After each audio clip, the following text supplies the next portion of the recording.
today we're going to react to Paul and Morgan's most recent video. It's titled, I Need to Repent.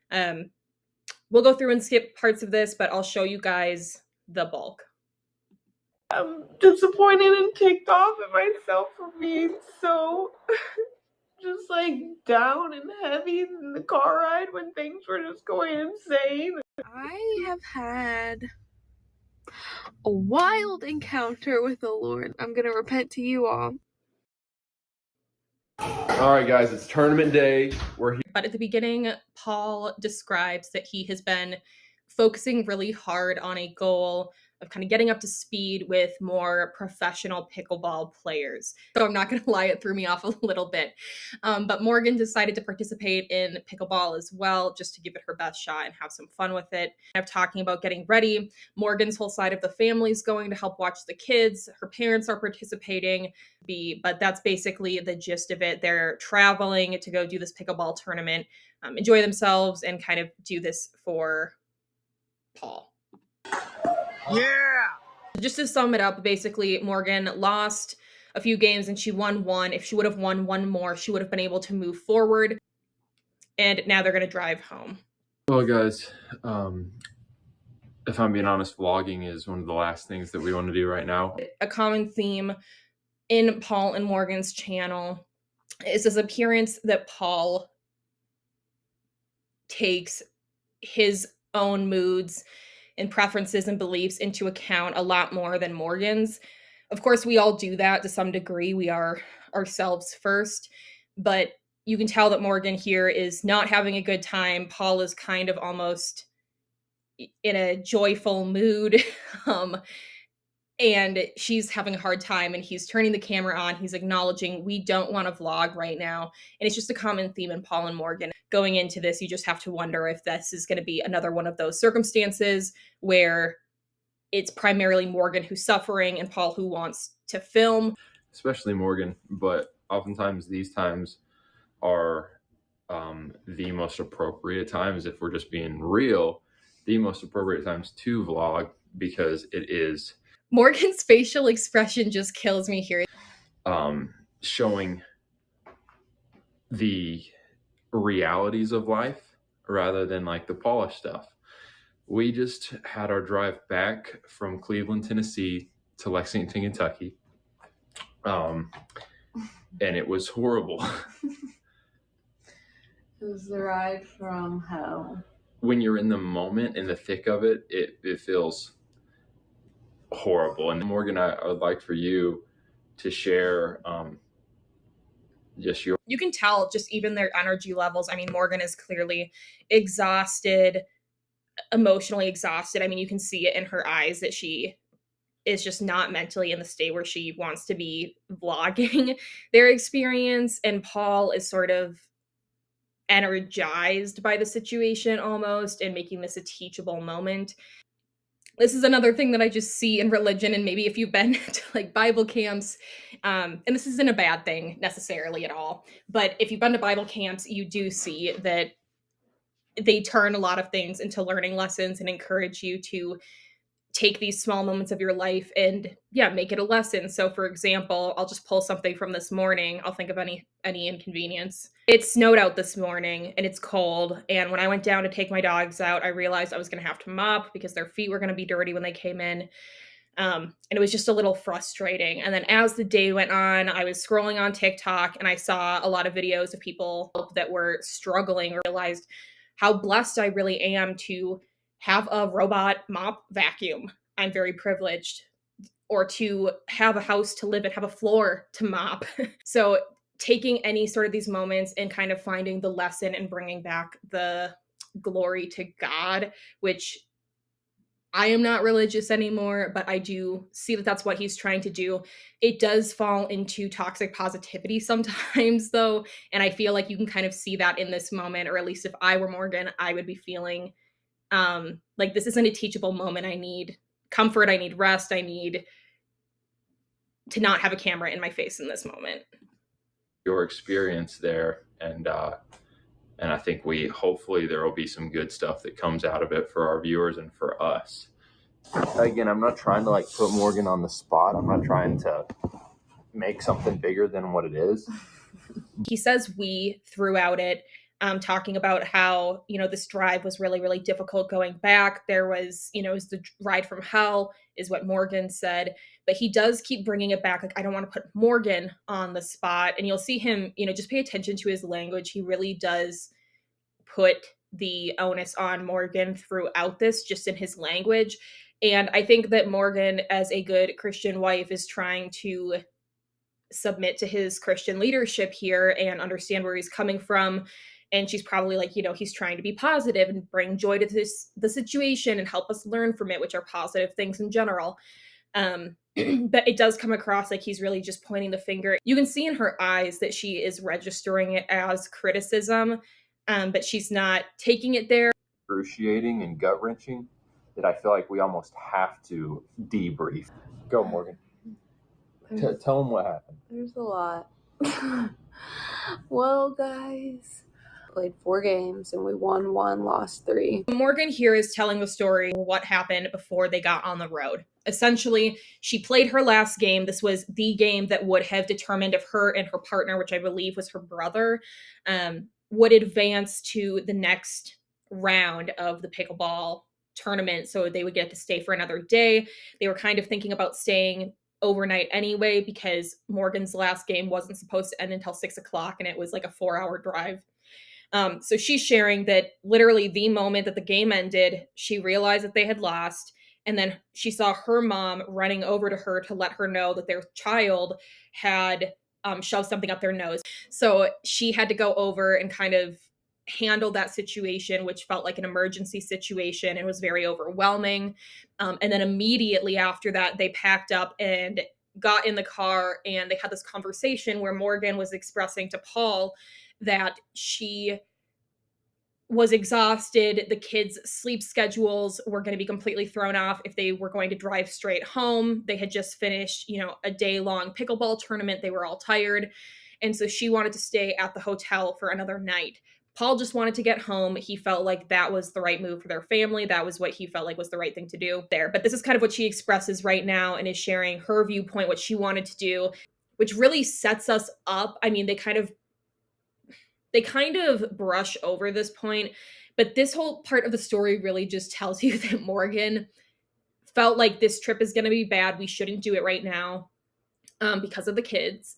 And Paul, as the driver, is able to just zone out and drive, whereas Morgan is going to have to tend to these, infants, crying babies, toddlers for 5 hours, 4 hours on this trip. And she did not want to do it. So going into it, she's already going against her better judgment and going with what Paul wants. Paul is the head of the home, ultimately is going to be able to make these executive decisions. And it is just the case that Morgan spends more time with the kids. She's the one that is doing their naps, doing the majority of the child rearing. So just keep that in mind. So she knows that not only is this trip not going to go well from the beginning, it's going to be difficult for her and for the kids, and that those problems are going to go into the next day, potentially even more. If you have kids, I don't have kids, but I did work as an infant room teacher at a daycare, and when the kids would come back from the weekends at home and their nap schedule would be thrown off from what we would do at the daycare, it would take until about Wednesday in the week for them to get, fully back into their routine. And so Morgan is probably thinking about all of these things, and Paul, it's really easy for him to just come in and say, this is what I'm doing for our family. I think it's better if we're home tomorrow. That from the beginning, Morgan doesn't feel like her feelings or opinions are being taken into consideration, even though they're not explicitly saying that. Home at a decent time, and hopefully the kids will sleep.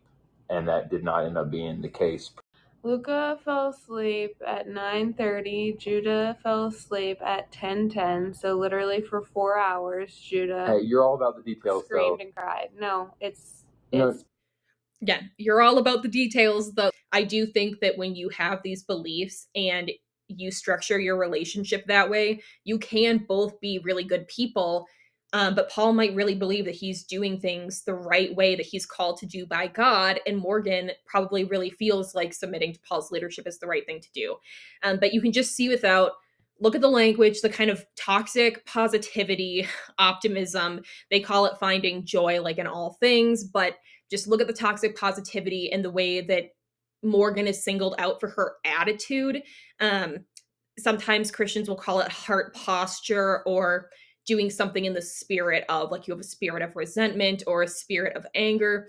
But they just use these kind of terms, and it really puts Morgan down as if the whole problem of the trip is her attitude rather than the fact that they Paul made a unilateral decision and it went exactly the way that they could have foreseen. The issue here is not Morgan's attitude. Part of the story. Well, yeah, no, right. And it's why it was a ride from hell. You're all about the details. Some people are going to watch this and probably not get it. Others, I think, are going to watch it and actually have a ton of empathy. And it sounds cheesy to say, like, oh, when you're a parent, you'll... Paul, the issue is not, nobody's going to find issue with you guys like overreacting about a difficult car ride with your kids. I think that anybody, even people without children, can understand being stuck in a car, being stuck on an airplane, public transit with, loud noises, constant crying. Like, it's not a fun time. The part that we're going to have an issue with is why the situation even happened to begin with. A good decision at that point as a leader of the family could be to say, okay, you know what? We made it halfway. This has been the trip from hell. And so let's get a hotel now. We made it halfway.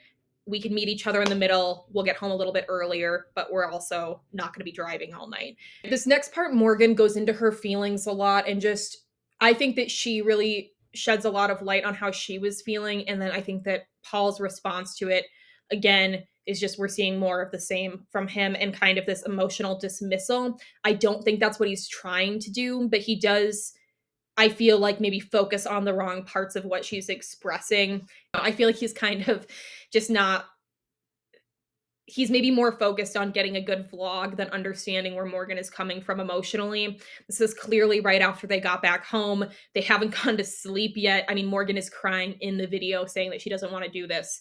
But just listen to how Morgan explains where she's coming from.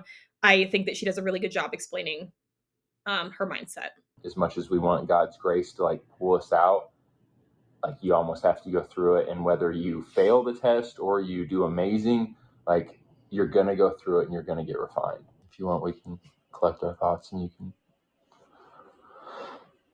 can end it tomorrow. I think I'm just mad at myself for like a lot of reasons. I'm mad at myself for doing this pickleball tournament because it's just like not the time in my life to be doing this pickleball tournament stuff. Like, and so like I made it 10 times harder on me and everyone around us because they all... Okay, I'm going to pause it there. Morgan has expressed that she has struggled with depression in the past. And so right now, what she's describing, I feel like can be really triggering for those kind of depressive feelings. She's feeling like it's not a good time in my life. What does that mean? It's because she's the primary parent to 2 young children. She should totally have the same opportunity as Paul to go play in this pickleball tournament, but she feels that responsibility solely on her. Feels like, she says, she uses the word my kids, not our kids. She says to what my family had to watch my kids. And Paul doesn't go in and correct any of that. So already she's kind of sharing that she feels like a burden to people around her. She doesn't feel like she can really participate in the things that she wants to, or really have fun because she's a mom now. And that is her primary purpose as a Christian wife. So she's kind of expressing this. And I just think that this is really overlooked by Paul, is like her maybe just feeling like it was a chaotic day and the kids were jumping around from person to person. And I feel like Morgan is really expressing here that she feels like because she didn't win the game, first of all, because she wasn't able to move forward, neither Paul or her moved forward, it's like all of this is a waste. All of this is for nothing. And so she feels selfish and frustrated and embarrassed, disappointed. And I just feel like this is really, they just blow past this. Why did I do the tournament? Like, what the crap was the point of that? And then I feel like I worked really hard to like play well at the tournament and I just didn't do what I hoped I would do, and it just sucks to lose so much. Like, it just hurts. Okay, so I think he could jump in on the, the kids are equally our responsibility. I think your family was happy to watch the kids, but let's get them a gift. What was the point of you playing, babe? Like, you deserve to have fun too. You deserve to participate as much as me or your extended family. Any of that could have been commented on. But instead, he chooses to focus on this, which again, it goes back to this toxic positivity and shiny, happy people having joy in all situations. It is okay to be disappointed, and it's okay to feel that emotion. Again, they just got home from this long trip. This is the perfect time for Morgan to cry and express her feelings. But this is how Paul responds to that. Do you feel like there were any moments in the tournament where you were like, wow, like I've actually am playing well and the work I've put in has paid off and I am enjoying it? Not really. Like, I knew that I was playing well, but it wasn't good enough. Throughout this, she's saying she tried hard, but she didn't do good enough. She's not good enough. She feels not like worthy of the support that she got from her family, being like a burden for them watching the kids, not being good enough. And then this Paul's decision to keep projecting the problem on the trip, projecting that onto Morgan and her mood, that's also going to make her feel like not good enough. Paul said it a little bit ago, and I won't go back, but he did say a while ago something to the degree of God gives us these tests and trials, and whether we fail them or not, we're refined by them. And I could be reading too much into it, but to me, it feels like he kind of gestures to Morgan, like he's saying, I was able to stay true to God throughout that car trip, that trial, whereas Morgan was not and just had like a heart problem. And here she is crying, and I just feel like that question again, it's just frustrating to see her not being emotionally supported in that moment. But it's like, of course I wasn't good enough. I can't play every day of my life. Like, I'm a mom of 2 kids. These people that we're going up against play so much more than me. So, like, what did I expect? It's just stupid. And so I'm just mad. I'm mad at that. I'm disappointed and ticked off at myself for being so... This is something that I experienced growing up religiously as well, is this pressure to just be really positive and happy. And I actually remember having a lot of conversations with religious figures in my life about it, being like, I really struggle to be, this like peppy, happy, the kind of smiling, always happy, shiny, happy people thing. That is a real thing in the fundamentalist community, or more extreme extreme evangelicalism, excuse me. This is a thing in evangelicalism and fundamentalism, and it's really hard when you have a kid that is struggling or, has these issues, or you're an adult, because you feel like it's a heart issue. You're not finding joy. God tells you not to fear. He tells you to not have anxiety. So it feels like almost like it is a moral shortcoming or some kind of a religious shortcoming to have a bad attitude. Whereas I don't think Morgan was having a bad attitude here. I think that Morgan was like getting through a really difficult car trip. And I don't think that faking happiness and positivity is really the way to deal with a negative car trip. I think it's okay when you're, with your family alone, to kind of let your face show that you're not thriving in that moment. That's okay. Paul was able to just focus and drive and zone out, whereas Morgan is having to actually deal with this and will have to continue to deal with it throughout the night with the infant, throughout the rest of the car trip. But just, I really want to highlight that part about her feeling guilty, about her mood, about her attitude. And you don't see Paul interjecting when she's saying, I feel so stupid. What did I think was going to happen? I'm just a mom. But she is throwing out a lot of things, saying that things are not emotionally right. And she might be having some beliefs that are being backed by some of Paul's communications, his behaviors that he, has when he communicates. But I just wish that I could see a little bit more comfort here on camera.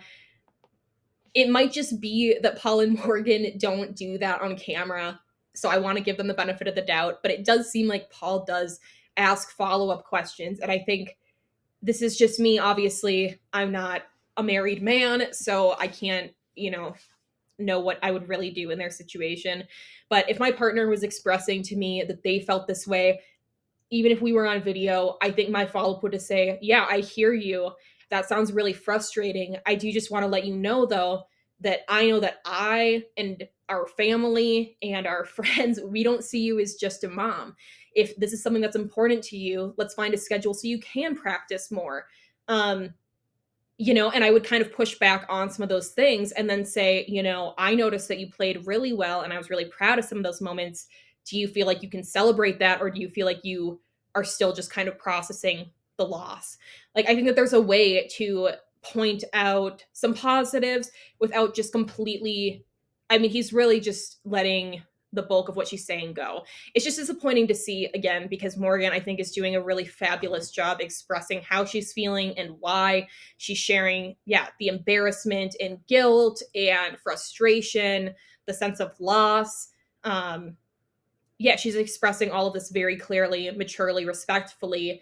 And it's just frustrating to see that the angle they're taking on this, again, is that Morgan's attitude is the problem rather than the fact that Paul made a unilateral family decision. We're just going insane, and that I couldn't pull it together and have joy in every circumstance. And you can see her do it with her hand, like joy in every circumstance. And it's like, it is really frustrating when you have depression or anxiety or mental health issues. And even if you don't, I mean, you don't have to have joy in every circumstance. And it is really, really hard to be dealing with a negative emotion. And then when you're in the religious kind of circle that they're in, then you're also feeling inclined to have guilt about that feeling too. Like, I am wrong for feeling that way. It's just, I don't know. Any of you that are exvangelical, I'd be interested to see, drop a comment below if this is kind of triggering to you. It is a little bit to me. I'm not going to lie. Just the way that she's talking, taking the blame, when he's making these kind of pointed comments, she just is, you can tell that she's hearing it as criticism, but she's trying to not like show that and retaliate or be whatever. She's just trying to take that leadership. And it is like a little bit triggering to me to watch. And if you are religious still, I mean, comment, do you feel like you see this in a different way? How do you see relationship structures? Is this healthy to you? What do you think? Yeah, there was a lot. It wasn't just like, man, our kids are screaming for a car ride. Like, there was a lot more that was in the air and just in the mentally. We'll wrap this up tomorrow. The morning after the insane night. So again, I mean, it's just, we don't know. Paul and Morgan probably, I mean, obviously they're spending a ton of time off camera together. So there might have been a lot more comforting involved in this. Paul might just be trying to keep it like to the facts on camera and keep it, this is a religious channel. So they're obviously going to try to like handle things in a godly way, finding the joy in every circumstance. So I do think the video might not be like a true representation of their relationship, but the way that they cut it, it does just seem a little frustrating that there wasn't more support for Morgan, which is, again, it's a theme that we see throughout. Then we kind of see, Paul and Morgan, they talk about their kids, how their sleep schedules are thrown off. Paul does acknowledge how Morgan was thinking more long term when she didn't want to do the drive home. She was really thinking about how their sleep schedules were going to be messed up, how it might affect the next day, how next couple days. Paul wasn't thinking about that. He was just thinking about getting his home as fast as possible. So we will kind of skip through that. Okay, so it's the next day, right? They're waking up, they're having a better day. Paul wants to debrief again, like we slept on it. Morgan very clearly has not come to the point where she's ready to turn this into some kind of learning lesson moment. In one of the groups that I was part of, they were called sharings, where again, you would find these like little moments in your life and make it a kind of a testimony type story. It's clear that's what Paul wants. He wants her to take this really hard time and come up with a big lesson for it. And you can tell that she's not there, but she's trying to like find that within herself. Obviously, there's no way for us to be certain about Morgan's mental health situation, but I do feel like based on her saying that she has dealt with depression and anxiety, I feel like you can see a lot of depressive symptoms in Morgan here. And if you have been religious, you can just see the battle that causes. Yeah, I'm just having to like really program my brain to focus on the good that I have in my life. It sounds so stupid because like literally this is pickleball. Well, And again, I think, this would be a good moment for Paul to come in and say, hey, Morgan, the problem is not you focusing on the positive. You are so aware of the positive things around you. Last night was just exhausting and it was really hard. And I think it's okay to not have to. I mean, this is something I really struggled with when I left the church, is not trying to find like a purpose behind every situation.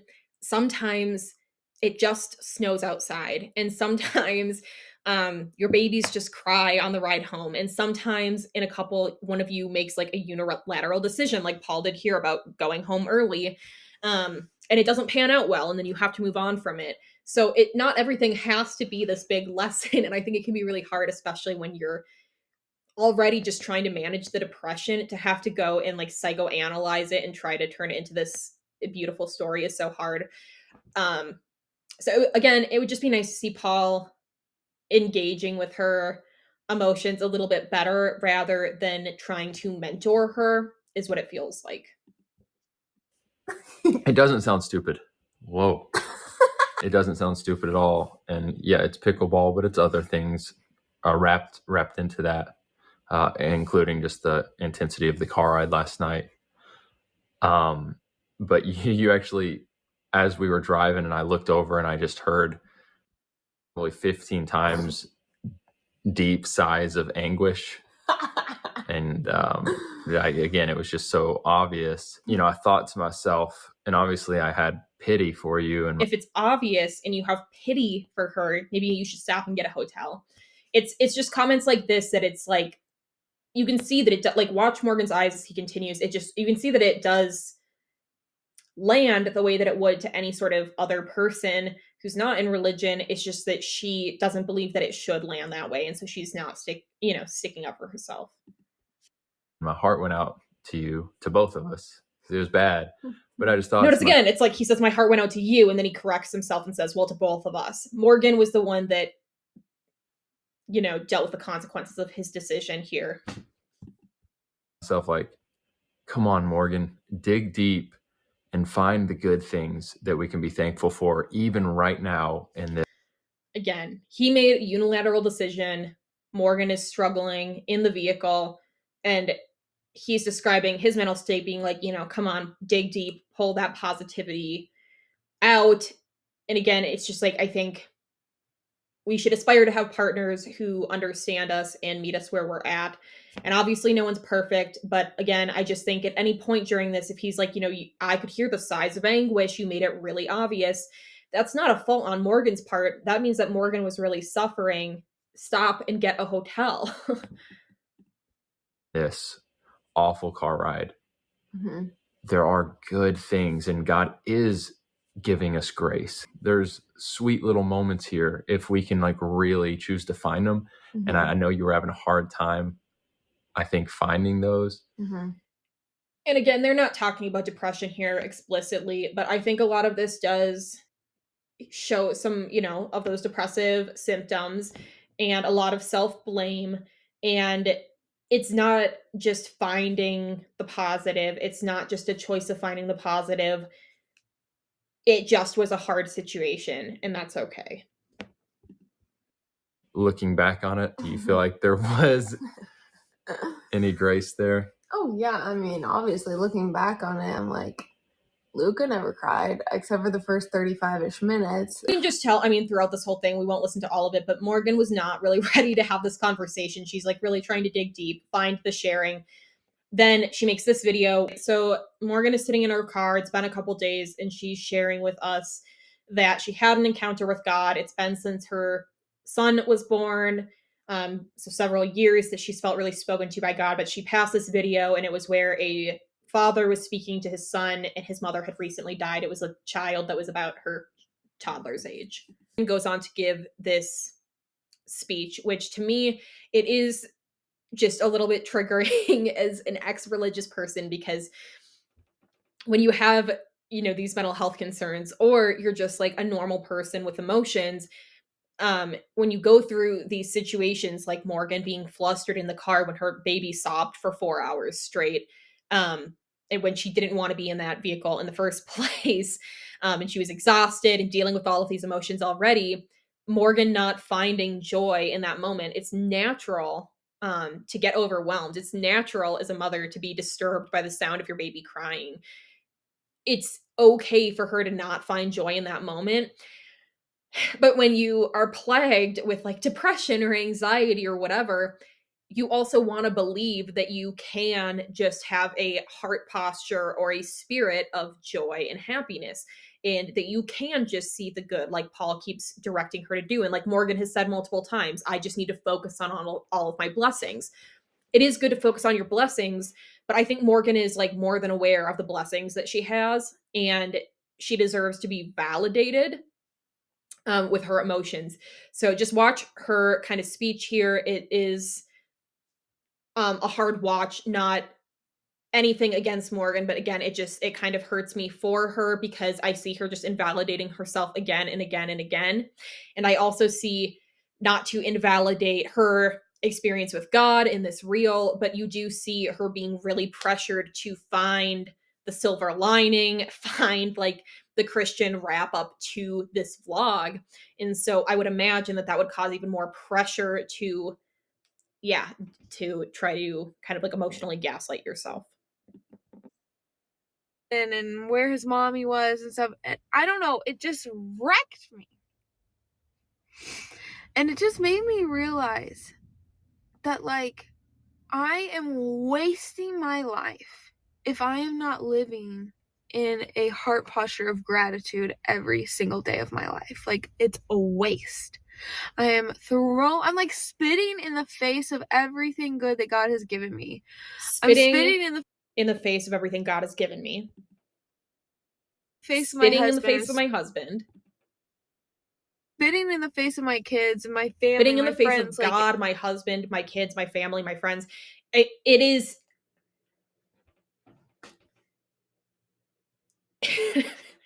As an exvangelical, it really is like devastating to watch. I'm laughing so I don't cry, truly.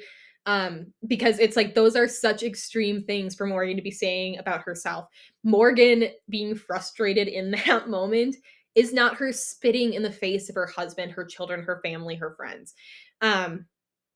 So I'll let her continue. I'm hitting the same points again and again about toxic positivity and invalidating emotions, and her being forced to have a certain attitude about things and about her husband, her not being able to stick up for herself because she has to follow her husband while he makes these sort of unilateral decisions. I'll let her continue. But I mean, it just is really, really, think about the weight of what she's saying. And I can say, as somebody that used to be religious and dealt with, you know, some of these issues, like, I believe that Morgan fully believes that. She's not being dramatic and using flowery religious language. Morgan really feels like when she is not, you know, finding joy in these moments, that she is spitting in the face of God, her family, her friends, her husband, and her children. If I don't live in a heart posture of gratitude, what is the point? I will say that I have been a negative Nancy for a really long time. Again, I do think there's some wisdom here. Like, yes, we should try to find the positive. I think it would be okay for Morgan to go home, sleep on it, wake up and say, you know what? We've the kids are healthy, I'm healthy, we've got the car, we're going to move forward. It was a bad car ride. I think that it's okay to generally look on the positive side of things, but Morgan is not a negative Nancy. Morgan is someone that has depression. I will just say, be cautious of attributing your depression or anxiety as yourself or the voice of God. So I used to do that a lot. And I'm not saying, you know, that Morgan, I'm not saying you need to leave religion, like I did, but I do think, calling yourself a negative Nancy when instead you actually have depression and that was a difficult situation, it's actually taking your focus away from what, if we believe in God, what God might actually be trying to teach you. There's no better tool to destroy someone, whether it's Satan doing it if you believe in that, or it's just, a great way to destroy someone is to have them believe those lies about themselves. And so I would just be cautious about believing that you are negative and that is the problem. And again, I don't know Paul and Morgan's relationship, but it does feel very gaslighty and sort of abusive, at least in terms of thinking. I'm not saying that Paul is abusive, but to have turned this whole situation into Morgan has an attitude problem instead of turning it into a Paul is the leader of the household, which they've agreed on, so that's okay for them. They're consenting adults. But Paul is the leader of the household, and he needs to maybe think about things a little bit longer term, consider things more empathetically, and take more of, maybe that could be the lesson that they learned from this. And maybe Morgan, could say to, I'm going to meet you halfway, like I was sighing loudly or something. But I just think you guys can all see how clearly slanted this is. And I don't think that it was like because I just want to live in a negative headspace. I think part of my struggle is that I want to be real. I want to be raw with you all. I see online like Christians just always like, yay, everything's perfect, God's amazing. And that annoys me. I can really relate to this. I think a lot of exvangelical people can too. It's really, again, it's really hard when people around you are constantly this shiny, happy people, positive, happy, nothing's wrong. If you struggle with feeling happy or peace or whatever it may be, it does feel fake to go into a religious setting and then just act that way because people say that it is, the joy of God. And so you don't want to falsely claim that. But then the Bible does say that if you are a follower of Christ, you're going to bear the fruit. The fruit is love, joy, peace, patience, kindness, goodness, gentleness, and self-control. Joy, joy, joy. Yeah. So it's in there. And so if you are a Christian, you're going to bear the fruit, you're going to have joy. And so I totally relate to what Morgan is saying here, feeling like, you don't want to be fake, you want to go in and be genuine, but then at the same time, there is this pressure because the Bible does say that you will bear the fruit, and you do want to be finding the joy. I'm not going to be like that. Like, I want everyone to know that we go through hard things and it sucks and life can just be really crappy. I think that Morgan should get points for this. Not to belabor the point, beat a dead horse, if you will, but this is really brave. It's really hard to do that when you're in religious communities because she is standing outside of the crowd and going against the grain.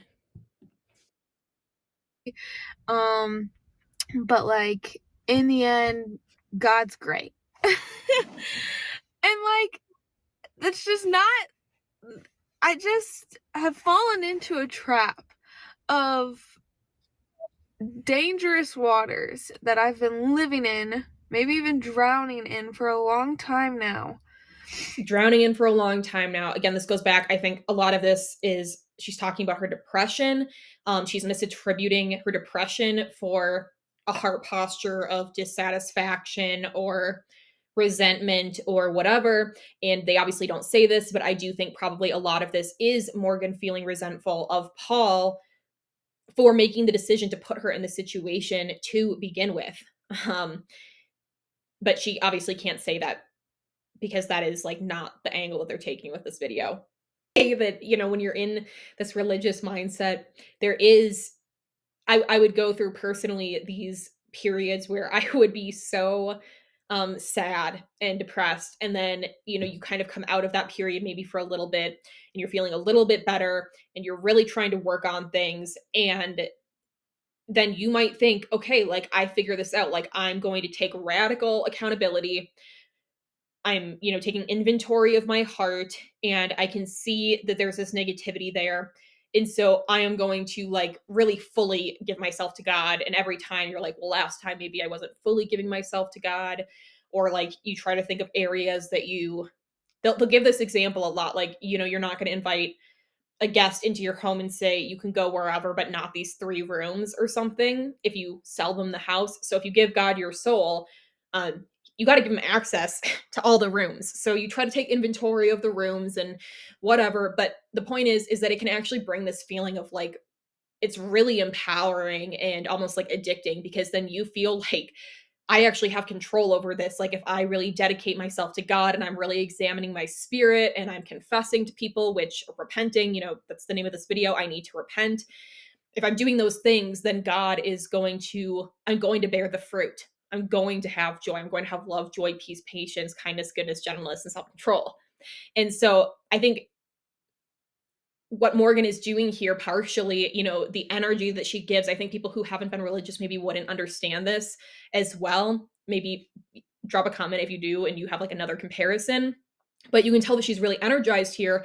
And I remember feeling that way because I'd be like, nothing else is working to help my depression or anxiety or help me to feel better. But now I know that if I can just like take, accountability and can whatever, do these things, this checklist, then I'm going to be better.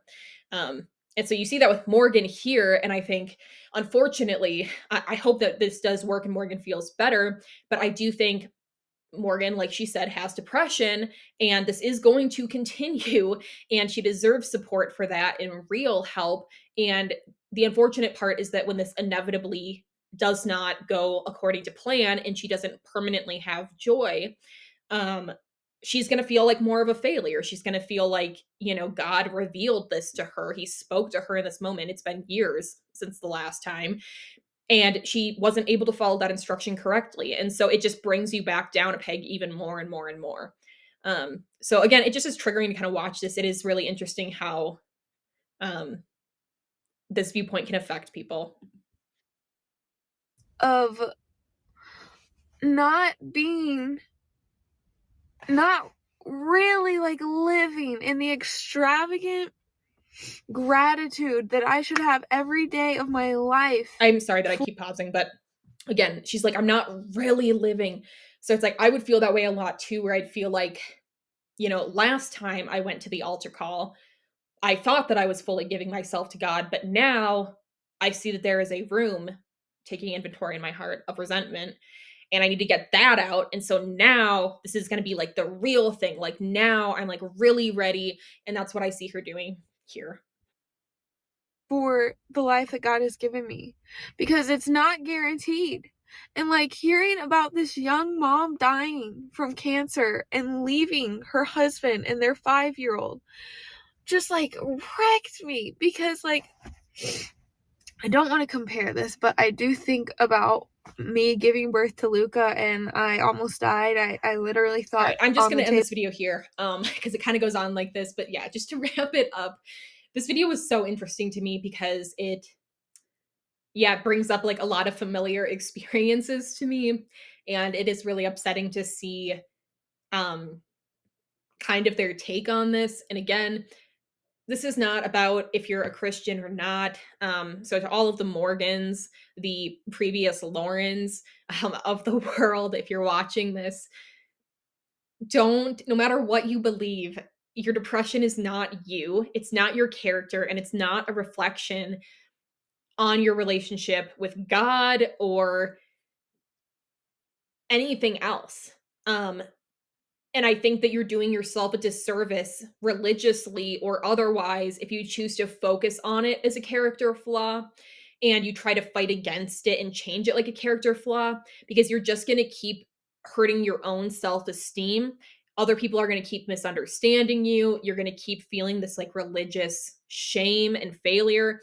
And I just think that it's better to not do that. And I think that it comes down to toxic positivity. And I think having joy in all situations. If you are religious, it does not mean that you're going to be happy all of the time. So Morgan could have joy in the car. She could have joy and be like, yeah, I'm glad that my baby is alive right now. I'm glad that I have a husband. I'm glad that we have a vehicle to drive. but I'm still suffering. And you see that biblically too. You see people who have joy in the Lord, they have joy in the salvation that God has given them, this free gift of grace. But that doesn't mean that they're happy all of the time. And I think that people misunderstand that.